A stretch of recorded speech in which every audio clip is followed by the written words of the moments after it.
सूक्ति ग्रंथ अध्याय 5। चेतावनी। पुत्र, मेरी प्रज्ञा पर ध्यान दो, मेरी शिक्षा कान लगाकर सुनो, जिससे तुम विवेकशील बने रहो और तुम्हारे होंठ ज्ञान की बातें बोलें। व्यभिचारिणी के होंठ से मधु चूता है और उसकी वाणी तेल से भी चिकनी है, किंतु अंत में वह चिरायते जैसे कड़वी और दुहारी तलवार जैसी तेज होती है। उसके पैर मृत्यु की ओर बढ़ते हैं और उसके कदम अधोलोक की ओर।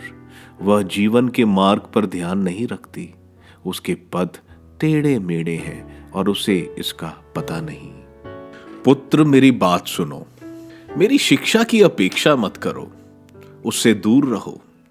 उसके घर की दहली पर पैर मत रखो, कहीं ऐसा ना हो कि तुम अपनी मर्यादा खो बैठो और अपना जीवन उस निर्दय को अर्पित करो।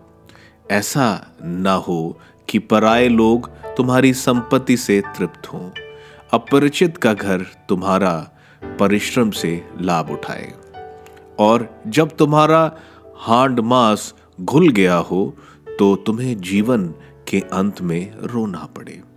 तब तुम कहोगे, मैंने अनुशासन से घृणा क्यों की, मेरे हृदय ने परामर्श का तिरस्कार क्यों किया। मैंने अपने गुरुओं की वाणी पर ध्यान क्यों नहीं दिया, मैंने शिक्षकों की बातों पर कान क्यों नहीं दिया। मैं समस्त समुदाय की सभा के सामने सर्वनाश के कगार पर पहुंच गया हूं। युवावस्था की पत्नी, अपने ही कुंड का पानी पियो, अपने ही कुएं के बहते सोत्र से।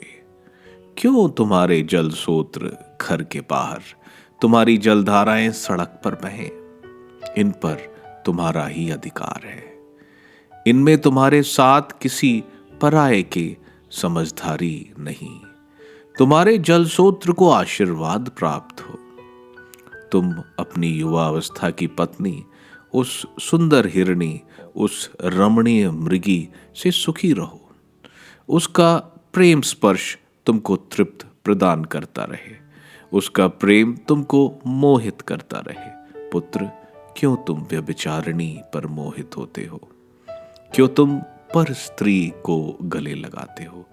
प्रभु प्रत्येक के आचरण का निरीक्षण करता और उसके सभी मार्गों की जांच करता है।